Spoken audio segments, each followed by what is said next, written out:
before we get into this video, I want to give a brief warning because this one ain't for the faint of heart. As today, I'm going to be discussing something that may affect you mentally, physically, and may even haunt you for the rest of your life. And you may be asking, what's so bad?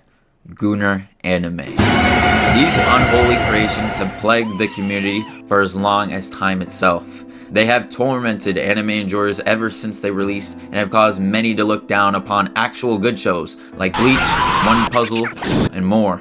But let me tell you, Gooner animes are actually good. Now wait, let me explain.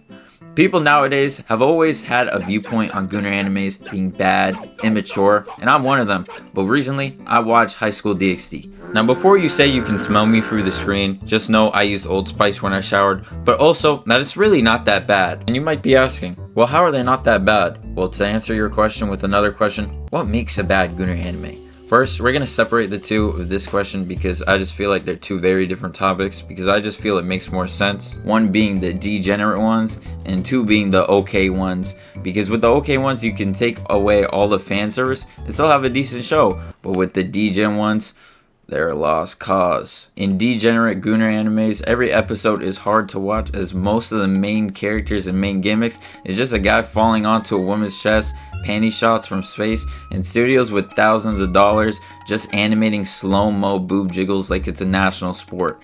But with the okay ones, you can see the potential. And speaking of potential, let me defend something real quick. High School DxD. Now, High School DxD, in my opinion, is a Gooner anime that gets a lot of hate for no reason. See, if you haven't watched High School DxD, then you wouldn't understand that there is more character development in Season 1 than almost the entire Season 1 of Re:Zero, which is 12 episodes longer and has an episode length longer than every episode of High School DxD. Now, let me calm down a bit.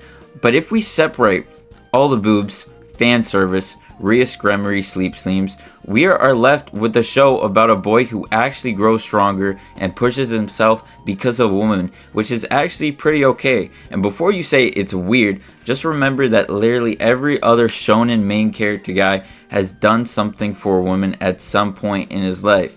So don't act like this is brand new.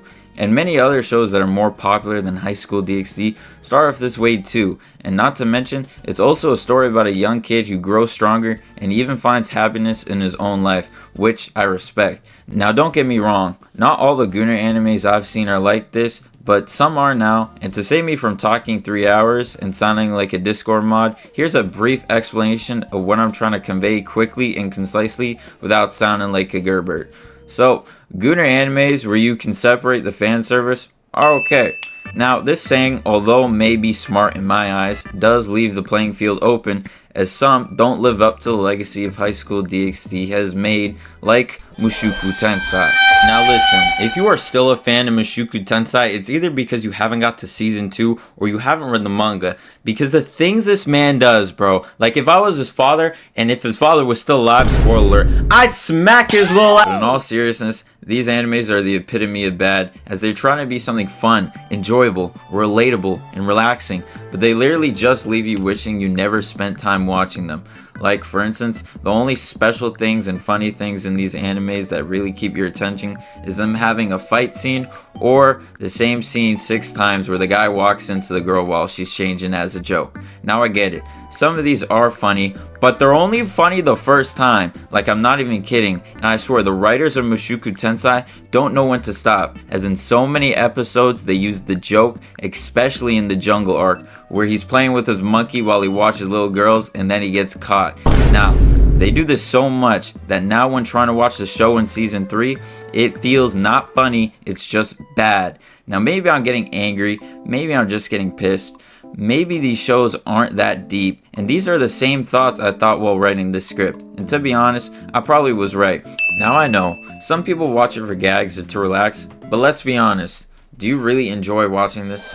Do you feel peace of mind knowing you spent the past 12 episodes watching a sim cry about a girl who doesn't like him? If you answered yes to all of these, I'll give it to you. You're dedicated. but put that dedication into the gym. Like, the amount of dedication and focus you need to watch these without cringing or trying to turn away from the camera is insane, because these characters are just straight up embarrassing to watch, even if you separate the fan fiction or anything else from the show, because they're just built into it. And most of them are the whole gimmick of the show, and it's the whole premise. And to that I say, just don't watch any of them, because there's so many better shows nowadays, especially that streaming services like Netflix, Amazon, and more are taking these stuff seriously. You're just doing yourself a displeasure to yourself to even consider watching these. And I'll admit, some Gooner animes are generally not funny enough to make you laugh, but they're enough to make you sniffle, and some are just ones that make you cringe. But the final group I wanted to talk about are the ones that make you vomit. These are bottom of the barrel with no despair and no coming back to be normal. And if you watch these, please, please, please put deodorant on. I'm talking about Prison School, Rent a Girlfriend, 7 Deadly Sins. These are bottom of the barrel, and you know what? Maybe Prison School might get a pass, but moving on, these all suck, because the character doesn't improve, nothing important happens, and it's just straight yap. And the same thing over and over again, to the literal point where I can show you how stupid these are. Just look at this. So imagine this. You walk into an office, and you're working on Rent a Girlfriend, and your manager says, "Hello team, thank you for joining this week's meeting on what we're going to do for Rent a Girlfriend's ending. So we're just going to end off the chapter like usual so we can go into another and continue the story. So does anyone have any good ideas of what we can do to make this show, you know, have a good climax, build suspension so we can do a new season or something?" "Yeah, sir, I have an idea. I think that we should make it where they have a fake confession, and before that fake confession, we make it seem like he's actually gonna confess, but then they never confess, and then they think that it's gonna confess in the next chapter, but it never confesses, and they're still going on with this stupid scenario." Wow, Mark, that's a great idea. Give it up for Mark. Give it up for Mark over here. Excuse me, boss. Isn't this like the 16th time we've done this, though? And in the end, after all this ranting about Gooner Anime, even the ones where you can separate the fan service, they're still only a solid 4 out of 10 shows at best, because they still focus on dumb stuff too much. But let's be honest, no one watches High School DxD for the fight scenes, no one watches Mushoku Tensei for the plot, and nobody in the right mind watches Rent a Girlfriend for the romance. But hey, that's just my opinion, and yeah, it's probably a bad one, but that's how I feel. To be honest, Gooner Anime is like ordering takeout from some crack-in-the-wall restaurant at 2 a.m. You know it's trash, you know it's probably bad for you, it'll probably give you a disease when you sleep, but somehow you still finish the whole thing and then vomit it out later. So with that said, let me know in the comments which one you lie to your friends about that you watch it for the plot, and please, please, please, stop watching Rent a Girlfriend. It does not get better. And yeah, peace.